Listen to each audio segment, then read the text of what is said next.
Welcome to Justice Tech and Innovation, new tools to dismantle old systems. My name is Michael Bernarding, and I have the great privilege of being your moderator today with all of these lovely and brilliant folks up here with me. I am the Senior Manager for Tech and Innovation at Dream.org. For those of you that aren't familiar with Dream.org, we were founded by Van Jones from CNN and civil rights activist. Our mission is to close prison doors and open doors of opportunity. I joined the organization 2 years ago specifically to lead our new initiative around justice tech and innovation. And these three first folks who are going to do a quick presentation are all great people that we've gotten to work with, either going through our tech accelerator, participating in our Justice Innovation Prize last year as finalists, or as one of our fellows in investments in their companies, which you'll learn more about as they all get up here and tell you all about all their awesome work that they do. I put this slide in here, then realized this is like preaching and you're the choir, so I don't really need to tell anyone here just how bad we know that the prison system is broken. And so we're a policy organization. I should just back up a second. Right, so we do a lot of policy work, like many of you, I'm sure, at the federal and state level. And while we're going to continue doing all of that very much, we also know that this is a 300-year-old system built on oppression and racism, and no one policy, even at the federal or state level, is going to do what we need to do to end mass incarceration. Today, you all probably, took an Uber here. You may have sent someone money through Cash App or Venmo. You're going to go home tonight and binge out with Netflix and Hulu. So the way we use technology just in the past 10 years is completely different, right, than 10 years ago, like I said. So the one industry, the prison industrial complex, has not really been touched by this, right? And so we believe fundamentally that we can use tech for good to help dismantle and disrupt mass incarceration in the United States. And so we believe this system is ripe for innovation. And further, we believe that justice-impacted folks, or indirectly folks and allies and advocates like Saber, who you'll hear from in a second, need to be at the center of that. We believe that formerly incarcerated people are closest to the problem and therefore closest to the solution, and yet usually furthest away from the access to the resources and capital to bring those solutions or for systems level change at scale. So we really center justice-impacted people in doing this work. And so a number of the folks on the panel are formerly incarcerated. I'm formerly incarcerated myself. This is actually the first time in over 10 years that I've been able to travel to Los Angeles and not have to get permission from my PO, because I am now 2 months of the day off paper. Thank you. I felt the same way. When the judge told me 2 months ago, it wasn't what I was expecting. And I almost walked into traffic and got hit by a car as I was texting people to tell them about it. And so I came out of the courthouse because I was so surprised. How we want to do this is through incentive alignment, smart financing, and inclusive competition. The inclusive competition is really important. So we've done 3 things in 2 years since we launched our Justice Tech Innovation Program. We have deployed in 18 months $1.6 million as a nonprofit, and that has been in non-dilutive and equity investments in companies. The reason why I love Dream, and I say this all the time, I have a dream job at something called Dream.org, which isn't something that you usually get to say. And I get to go find companies like Andre's and others and Sabra's and actually say, hey, we can invest in your company and help you get further faster. Hopefully they think that we're helping them get further faster. That is my goal in working with them.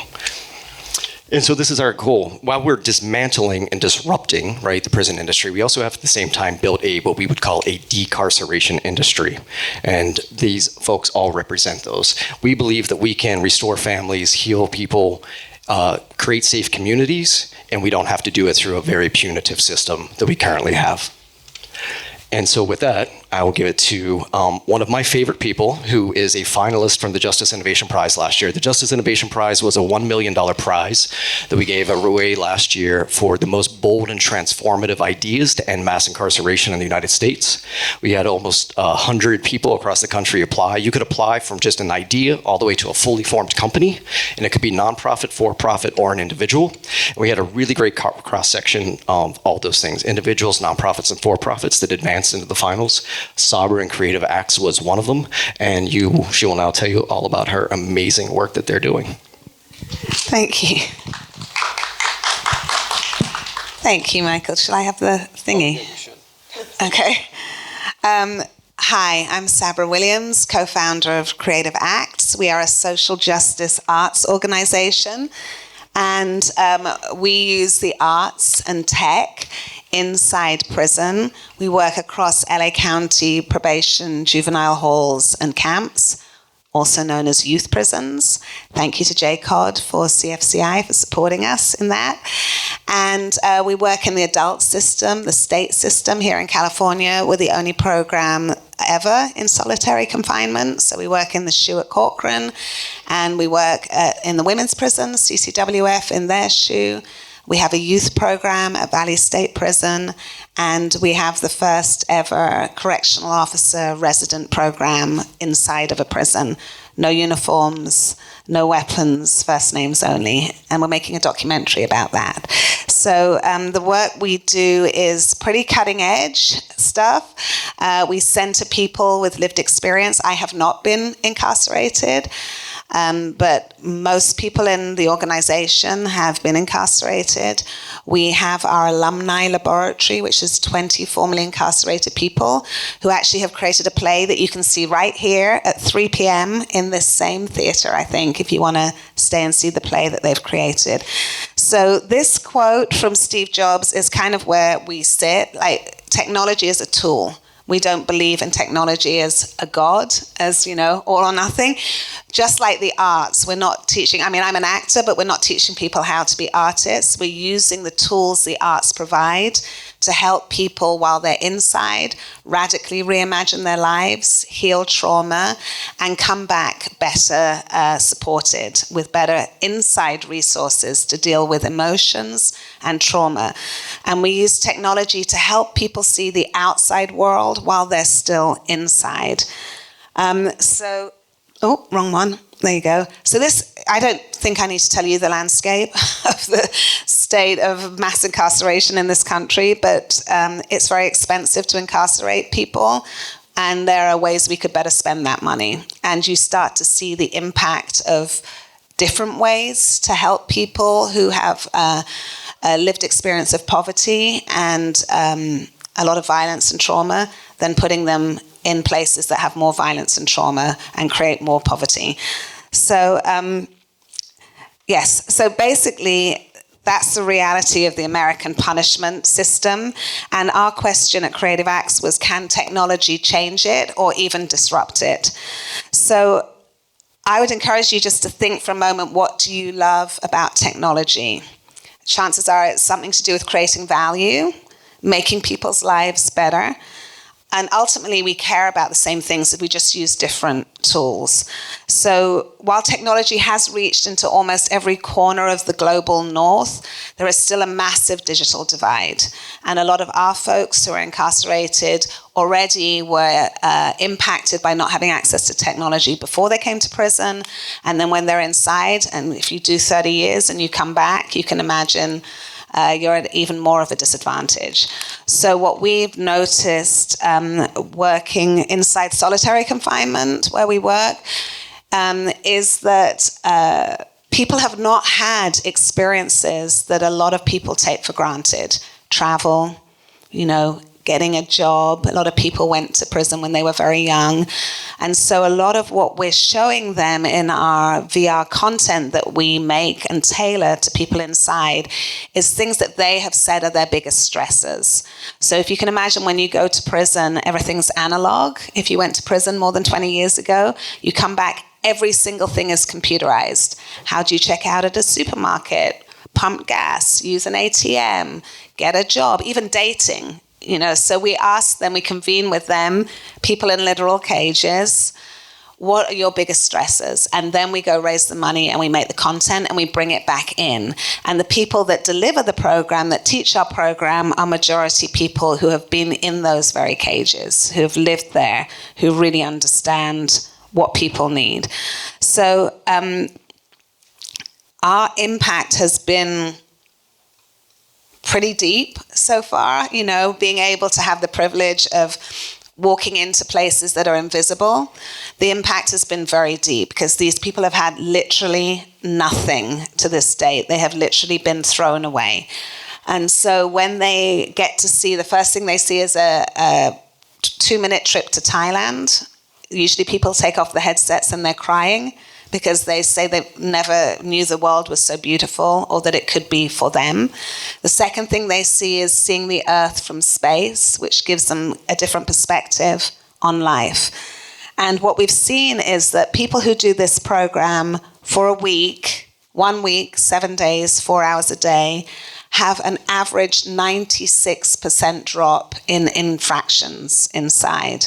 And because their behavior has changed so radically, because they have had the courage to pick up the tools that they've been offered, the warden in these prisons has commuted their sentences. Some people have been in solitary for 10 or more years, and they've been able to go back onto the main line.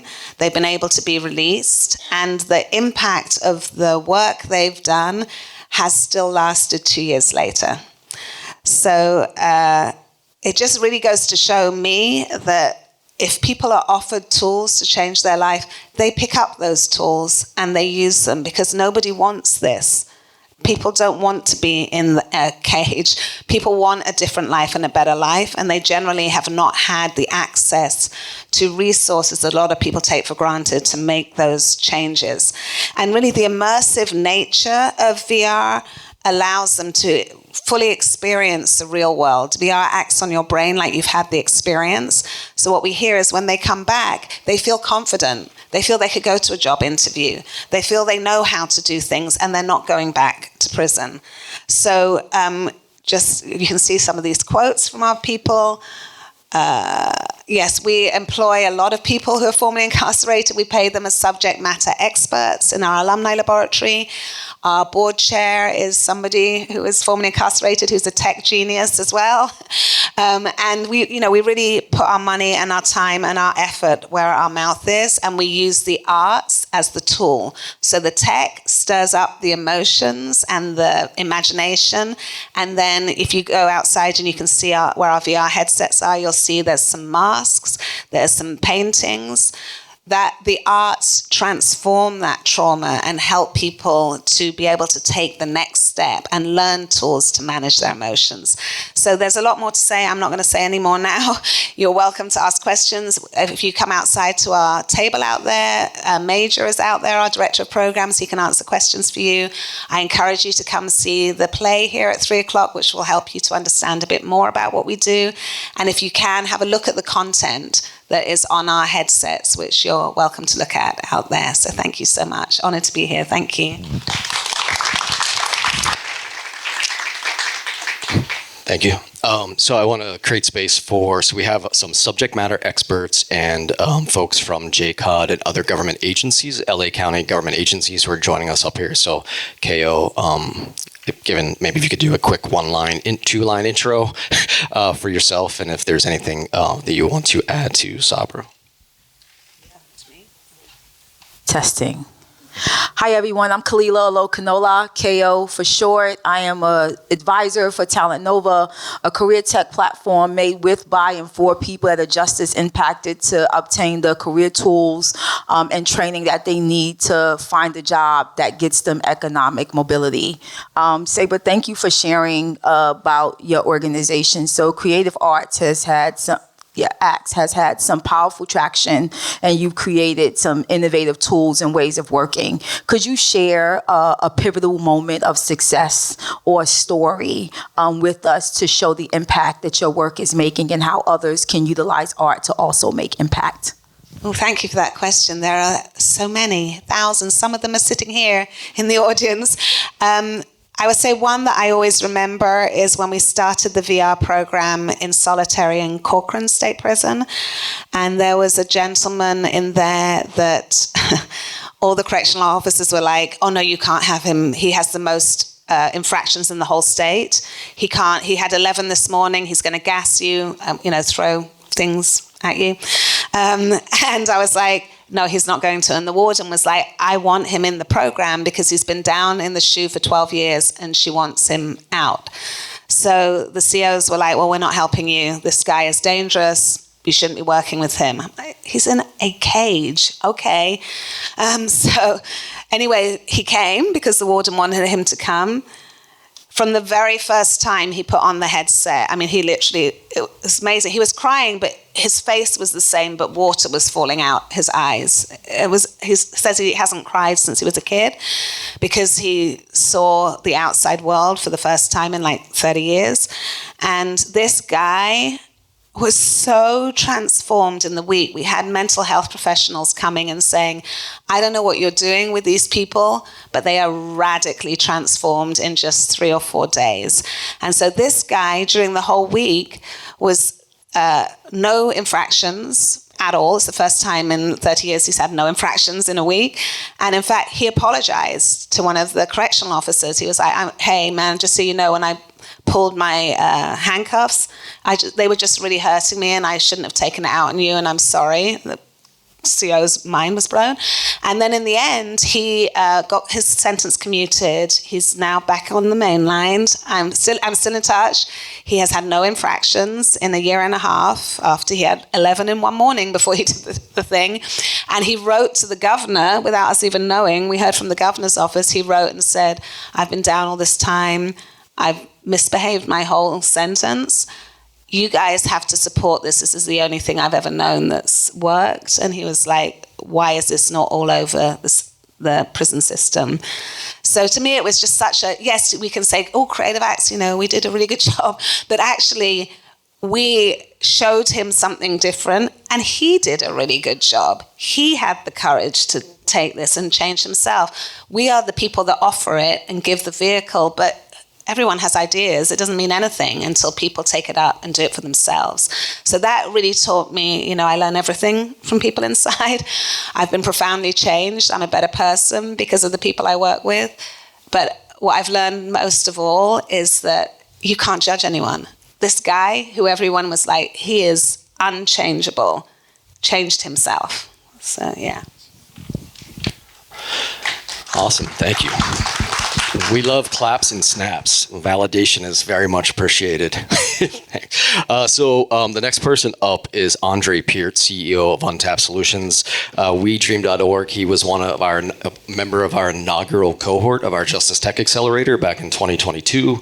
He was accepted for our fellowship in 2023, an investment in his company of $100,000. I serve as a strategic advisor to his company, which is an absolute joy for me. He's brilliant. He's steady and focused constantly, and he has more grit in his pinky finger than most people have in 5 lifetimes. So put your hands together for Peart. Thank you, Michael. I'm going to stand up, actually. Everybody, I'm Peart, founder and CEO of Untapped Solutions. You guys probably don't know who I am, so I'm just going to give a quick background. Michael said I spent 5 years in state prison. I'm from New York, love California, so you guys are my people here too. After I came out of state prison, I was a caseworker for about 2 years at an agency called Services for the Underserved. This agency dealt with formerly incarcerated men and then women who had abusers, and they needed to be relocated fast. Saw a lot of things that I didn't want to see working there, told a lot of people no, more than I told them yes. So I quit that job and started to create a vision in my head, which would be a better case management system for agencies to do their work faster, better, more efficiency, as well as build a system for formerly incarcerated individuals or untapped users, which are homeless, mentally ill, any of these individuals, where they can get jobs, services faster. So we're familiar with LinkedIn. Think of LinkedIn, but for your clients, right? So that was once a vision. We now have that platform, 400,000 users, and we're used by 4,000 organizations throughout the United States. So I think this should go into some slides here. I'm going to keep it on this slide because we're going to go into this more interactive. But Untapped Solutions, again, is an AI-powered case management system. This system helps caseworkers manage all their clients in an efficient manner, from getting them jobs in a second, right? Your client can have bank robbery, rape. Your client can have kidnapping, murder. We're going to talk about all the real crimes that we actually see here in California. Our platform is the way that agencies are able to now get their clients in those jobs faster, track where they're at, see what interviews are on. But more than that, what other services do we need for our clients, right? All the service providers throughout LA, we may be down the street from each other, but really don't know how to really get communicated with each other. this is the universe where all the providers are now working with each other in one sort of case management sort of platform. So it was that vision that I didn't have, or those resources I didn't have as a caseworker. And I told people, no, let me email your referral and it will come back maybe sometime next year, December. But now we can help people fast within days and not weeks or months or years anymore. So that's a lot about what Untapped Solutions is, where I come from with my background as a ex-caseworker sort of / formerly incarcerated person. And I think I want to go into just going on to stop talking about me, and we'll get to go into this as I get some questions going. All right, I think that's my turn, right? All right. Thank you, Andre. Yep. Good afternoon, everybody. My name is Eric Lopez, and I'm the Deputy Director for Administration for the Justice Care and Opportunities Department for LA County. A little bit about myself, born and raised here in South LA. Primarily my upbringing in terms of career was in the healthcare industry here in DHS, or Department of Health Services in LA County. Did my transition over to JCOT a year ago, and I'm really proud of being part of this new adventure of trying to really redefine what it is to provide services and solutions in this environment that's very untapped in terms of an environment that we've never been charged to go and provide services to. And so one of the questions that I'm always faced in my role as an administrative deputy is, how can we provide IT solutions that are tailor-made for the population that we're actually trying to serve?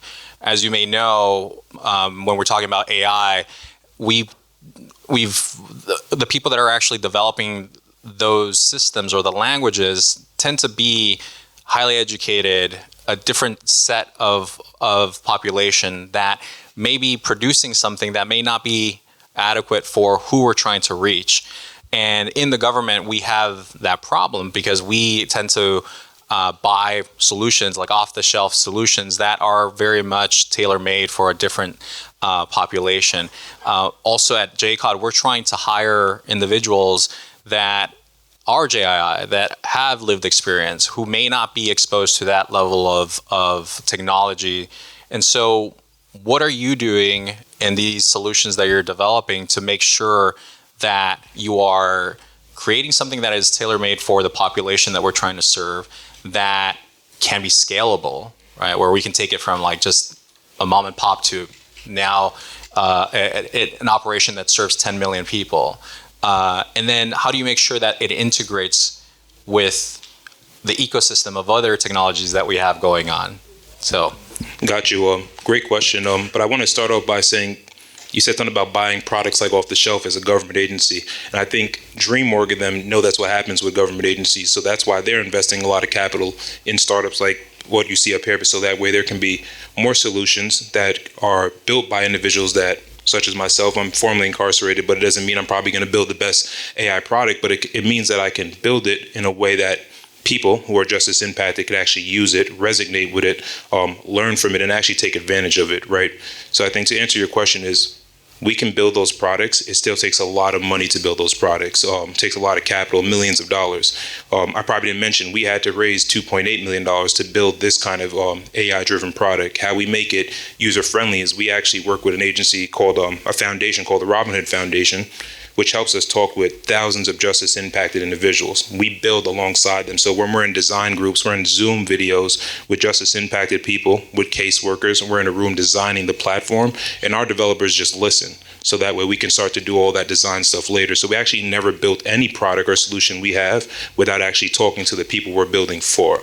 And we've had great luck doing that because we're just having those right investors, such as DreamOrg and Robin, who are connected to all the nonprofits that we need to actually work with and all that kind of good stuff.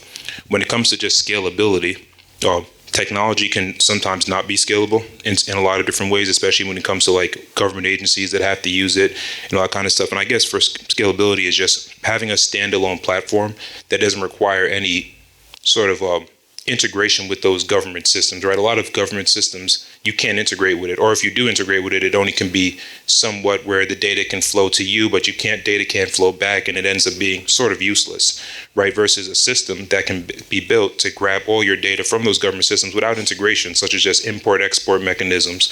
And that's how we've been building all our systems, realizing like systems like HMIS or other government systems, they're never going to connect with any third-party system, so that's not going to change. So we shouldn't probably try to keep building that. We just need to build a system in a way that nonprofits can export data and import data and still use the system to have those extra functionalities that they need. When you're thinking about scaling too as well, it's just making sure the product's not just built for nonprofits or government agencies, because there's many forms of government agencies, prisons, jails, parole, probation. How do they all use the platform? So if we go into like this, the refer to service button, and we click on that service button is going to bring you to that universe of other stakeholders, government agencies, parole. Well, you're probably not referring your client to parole, but parole will probably be clicking on that refer service button to refer to people in the room, JCOD, and all these other elements. Why? Because they're all living within the platform. So that's a scalability part there, right, of the different stakeholders that are in the platform, all that kind of good stuff. I'll stand up here just to show what this is. This is some of the AI in the platform too as well. So you have your traditional case management systems, and then you have our system, which sort of does stuff like this, and it says, your client's justice impacted. So I went and click on that. So now it tells me to add a crime, and I didn't want to really put any crime there because just for sensitivity purposes, any, whatever in the room, but we can use our imaginations and say, I like bank robber, right? Bank robber crime. We can add client skills. If I kept scrolling here and this was a video that I would have preferred to show you, we can put the client's needs, that they're homeless, they probably need mental health services. We take all that into consideration when getting a client a job, because if they're homeless and got mental health issues, why are they working 40 hours a week? It probably doesn't make sense. So this AI will then take all of that good stuff, then go source the job for Anson and say, probably this part-time job in Los Angeles as a barista works well, because this allows them to do all their programming while still doing a part-time job. And then we can track all this stuff, and now they can actually do the housing at LA Family Housing, the program with JCOD, they can work with Homeboy Industries and all that kind of good stuff. So that's the power of AI. And then if any caseworkers are in the room, that we did this in 2 seconds. That's how fast it is on the platform versus how long it probably takes us to do the same thing in the real world. And then we just click refer, and now clients are referred. So that referral, that green thing, is the same thing about scalability, right? Mm-hmm. Who did I refer to? This can be a parole officer. Again, I don't know why I keep saying parole, but this could be a service provider. This could be a social worker. So that's how it gets scalable, because you can refer to an agency that's not on it. Now they got your referral, but now they're joining Untapped Solutions too as well. But yeah, let me pass it back to you. Not bad. So then in terms of like the user-friendly to the caseworker, mm-hmm. right? Like how in our world, we want to bring in lived experience employees that may not have been trained on how to really navigate these systems, yep. right? How are you leveraging that AI and the system to like really work? Got you. So no matter who you sign up as, because we're a 3-sided platform, you can be an employer. You can be what we call the untapped user. Maybe you're formerly incarcerated, recently homeless, you're a survivor, and you're just getting on to find your caseworker, find that job, or you're the actual caseworker using your login. We pretty much hold your hand from the moment you come in using AI. So the screen stops based on once you come in, and you can't do anything until you've completed certain steps to prove to us that you know how to use the system. So it stops, let's do this, and we go through pretty much every single thing. That happens for all sides of the platform. For the justice impacted population and that side that they use, we built it and it looks identical to Facebook. And I've never heard a person say they don't know how to use Facebook, but it's identical to that, right? Instead of, you're just applying to jobs, there's programs, and that news feed is more so events, reentry services, job fairs, things like the Thrive event we're at. So that's what the news feed will consist of. And designing that way is, we're seeing like a lot of like less user error in the platform. Awesome, thank you. Yeah, no problem. So the next person, her company participated in our first tech accelerator as well. The CEO of that company came to my colleagues and said, "Hey, we need a mentor. Do you think you could get Topeka to be our mentor during this accelerator program?" She was obviously connected with Dream.org. We said sure, and then it went such an amazing experience. Clearly, they brought her on as an executive leader and co-founder to the team. Personally, I want to say last night, Dream.org had our gala fundraiser in New York City, Manhattan. She was there. She got on a plane and flew at 5 a.m. this morning to do 2 events for me in 2 coasts in less than 24 hours. So super grateful. Dr. Topeka K. Sam. Thank you. Y'all got to do better than that. I need a little energy. Thank you. Yeah, because I did a lot to get here, okay? And I put on a suit and heels. But thank you so much. I'll tell a little bit about myself. Thank you for the, okay. So I'm going to talk a little bit about my journey. Butterflies are my thing. You can see my nails. And butterflies for me mean transformation. And so when I was incarcerated, it just came to me. Just, I felt like I was in a cocoon, like a butterfly, and that when I was leaving, I would blossom. So I think I'm blossoming. So a little bit about me. I was incarcerated in 2012, and I came in federal prison. I came home in 2015. And everything that I saw there, specifically around women and the things that women face, was just devastating. I knew because of the support system that I had, the family that I came from, just a little bit of background. I'm classically trained in piano and flute. I went to Alvin Ailey, did dance. All of my brothers played instruments. I was president of every club, captain of every team. I was even president of the Spanish club and didn't speak Spanish. So that just tells you a little bit about me.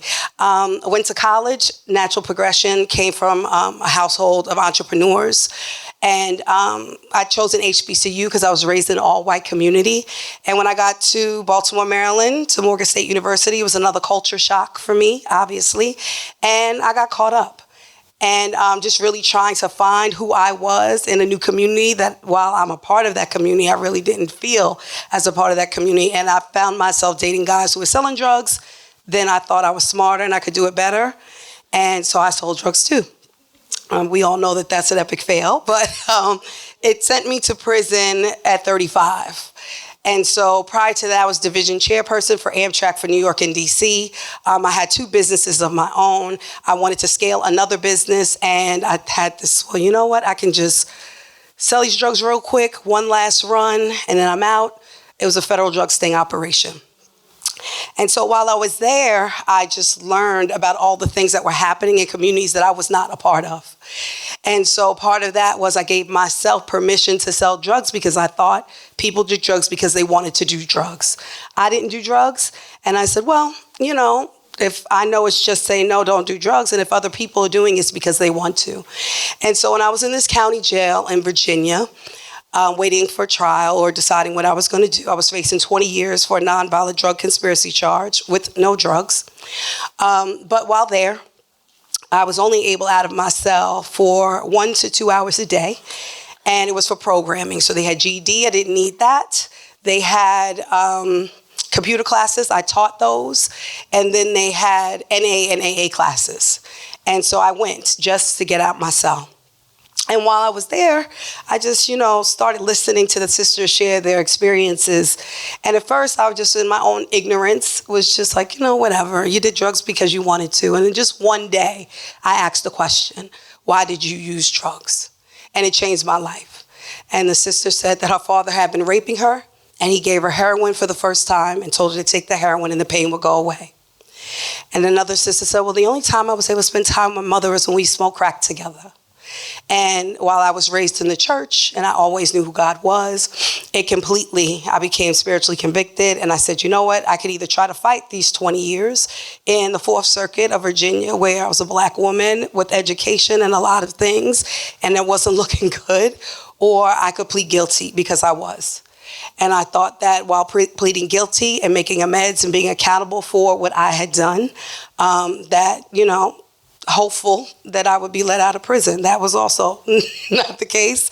And the judge said, well, looks like you come from a fine family and you should have known better. So he sentenced me to 130 months in federal prison, which is 10 years and 10 months.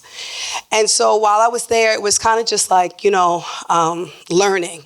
And I went from the county jail, where it was just very poor, Black, white, brown women, didn't matter, low socioeconomic backgrounds, low levels of education, no opportunity. Get to federal prison, I'm with doctors, lawyers, senators, and judges. High levels of education, high socioeconomic backgrounds, but it was all the same underlying issues. It was early childhood trauma, sexual trauma and violence, some type of substance misuse, mental health issues. And I just asked God, well, what we're doing. I don't know why I'm here.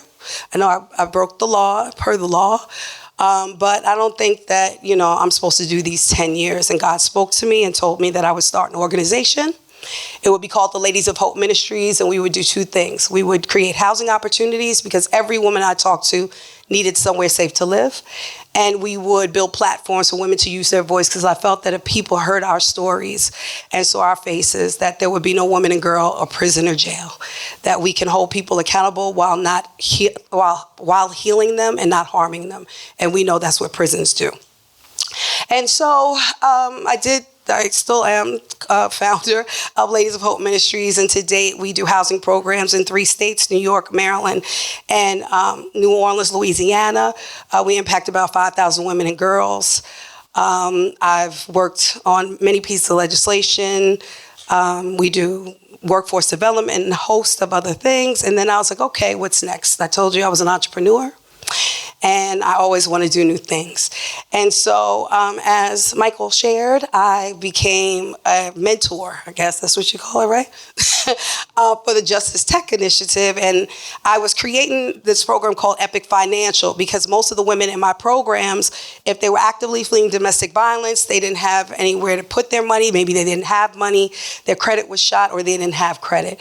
If they were leaving incarceration, same thing, bad credit, didn't know what to do, didn't know about saving money, didn't really know a lot. Even if they had high levels of education and finance, they didn't know where they would start again. And I said, well, you know what? I think I'm going to start a fintech company. And then I met Danny and Chris, who are my co-founders, and they had started Fresh. And so in Fresh, when I was their mentor, I came on as an advisor first, and it's a fintech platform that helps people impacted by the justice system gain access to financial services and educational tools. And so I started working with them, and first they were just like, we want more of you, right? Because I just kept saying there's so many different intersections in the work that I was already doing and what we would do with Fresh. And so when I ended up partnering, and then I kept saying to myself, wow, I built this nonprofit organization, over $5 million budget, raised $12 million in 4 years or 5 years at the time. And I didn't own anything, right? Because it was nonprofit. And I'm touting across the country, we have to give women economic opportunities. Women need to have equity. They need to build, their financial freedom, but I wasn't creating it for myself. And so when I was offered to come on as a full equity partner of Fresh, it made sense because now I'm actually not only investing all of my talent and time in building something else, but I can also build something that can scale and grow and leave a legacy to my family, which is why this is the next thing that I decided to get into. And so here's some of the numbers, which this is a room full of people that I'm sure do know that, right? Yes? No? Yes? Okay, so I don't have to read. You all know what it is. And so there was a huge gap, obviously, in what was happening for people who had convictions and access to banking. When we talk about unbanked people, we do not include justice-impacted people. Many of the banks that's out there right now, JP Morgan and others, they say they do second chance hiring. We see even the CEO get on platforms and talk about it, yet there are women who may have had financial crimes, who may not have had anything to do even with the bank, but their accounts were just closed. Money told them that they have X amount of days to get their money out, or they're going to send them a check. And it was just happening over, and still last week it happened to another sister.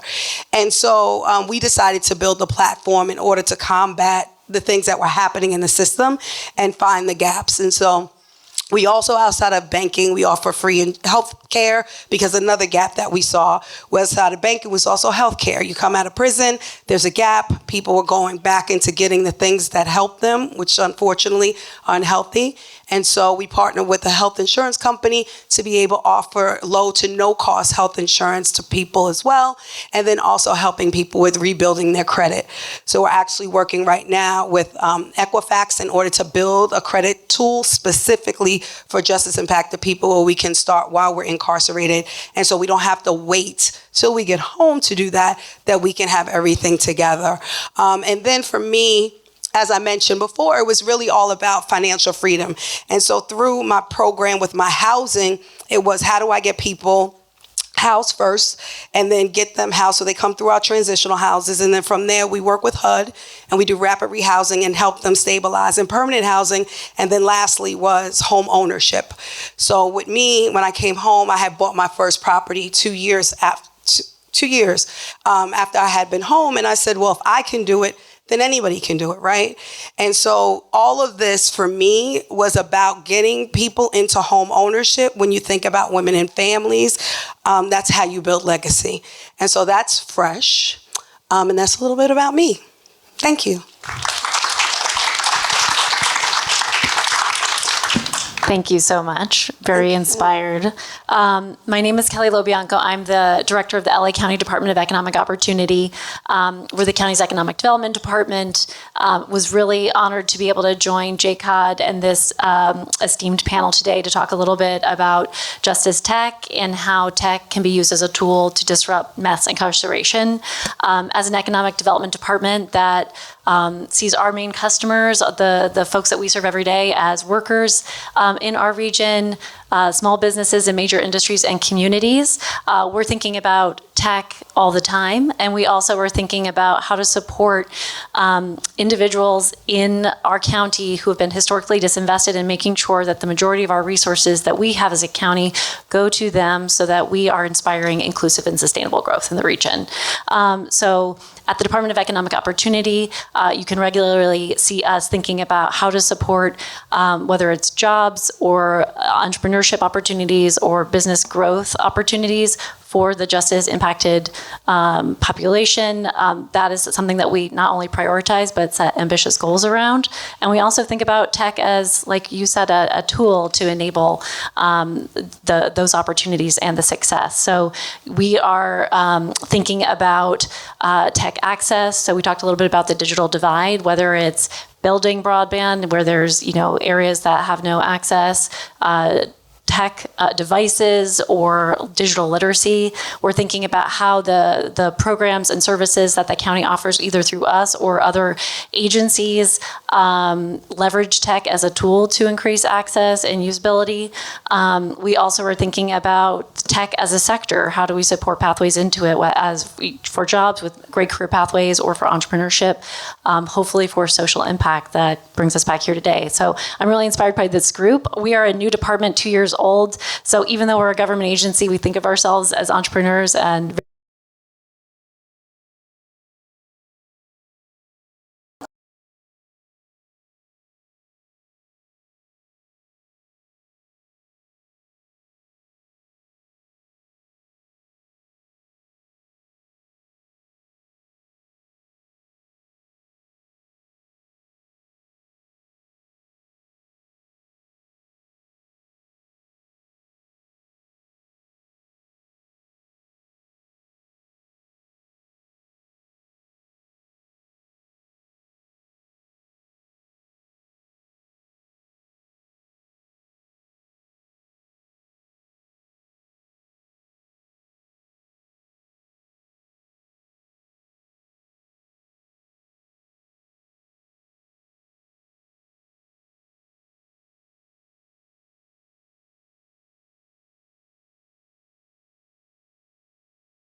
She can no longer go back in the field that she was in before she was incarcerated.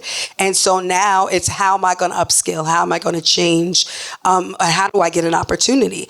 But when you are so far removed from these experiences and you are building things, right? Like successful programs, successful businesses, we also need mentors.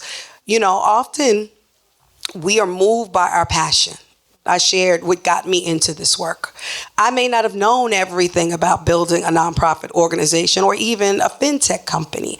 I just moved, and everyone's not going to have that.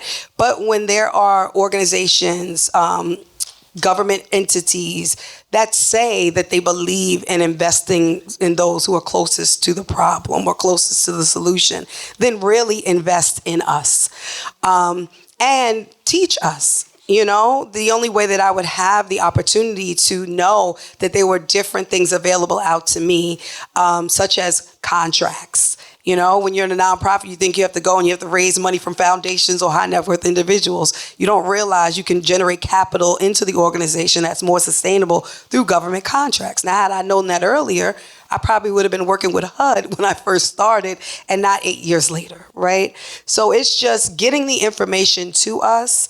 I know that people see us, you know, and I think that it's important to invest in us. Awesome, thank you. So we are down to, as my timekeeper is telling me, 3 minutes. We want to leave some time for an audience question. So if anyone needs a microphone, has a question for anyone on the panel, please, if we could get a microphone there, that'd be great. Thank you. Hi, incredible presentations from all three of you. I already took pictures of everything and we'll be following up later. I have a question specifically for Fresh. What is the connection between banking and healthcare? I think that's such an interesting combination, coming from somebody who works for a healthcare organization myself. I wanted to get insight from you. Why healthcare connected with banking? Thank you. Great question. Healthcare for us is around, and banking is synonymous because of mental health. If your finances aren't right, if you your credit isn't right, these are things that are stressors to you, right? And so what it did for us as we thought about it, it triggered the thought that, wait a minute, where is there another gap in the industry that falls together, right? And it was healthcare. Oftentimes when you're incarcerated, I'm on an advisory board now where there's been a lot of changes where people 60 days prior to them being released can get Medicaid. But before you couldn't. And so people would go out with maybe 30 days worth of prescriptions and then they would be left to fend for themselves. And often you don't want to go into the clinic or the hospitals. And sometimes you just don't have the time to do that when you're trying to find a job because probation, you kept saying probation, is on your tail. You're trying to find food, you're trying to find a job, you're trying to find housing. So what do I need to go to the doctor for, right? But this way, when a person comes onto the platform, they can automatically not only sign up just for an account, but they also have the ability to sign up for healthcare as well. And this also creates a community and also gives a person to understand, yes, they run hand in hand, because I know if I'm stressing about something, at least I have coverage and I can see a mental health professional also if need be. Can I just add one thing real quick? People often ask me, what's the number one thing that you would like to see to change the system? I say universal healthcare. Obviously, you can tell from my accent, I know about universal healthcare, but also it's a justice issue. Healthcare is a justice issue, and it would change everything in this country. Awesome. Thank you. Yes, please. Thank you so much for all of that. One thing, I almost didn't get to this last slide, and my colleague who made this slide would be like, you didn't put up my QR code, dude. As he's sitting there laughing at me. So the DEN is the Dream Entrepreneurs Network. It is for-profit organizations, tech entrepreneurs like Topeka and Andre, who are obviously members of the DEN. It's for both our justice tech work. We do a lot of climate tech work. I didn't talk about that because that wasn't the purpose of this panel, but all of our climate tech and justice tech entrepreneurs are members of the DEN. So if you're interested in learning more more about what that looks like, just go to the QR code. You can see how we are working with Black, Brown, justice-impacted entrepreneurs. These are the people that we center in order to close the wealth gap in the United States. I would love to say, as I'm getting the wrap up, thank you to JCOD for the upside down wrap up. But yeah, wrap up or wrap down. Yeah. Thank you to JCOD for having us, and Dana and Candace at Task Force for all their great work. Judge Armstead, appreciate you and all the amazing work that you and your team are doing. Thank you.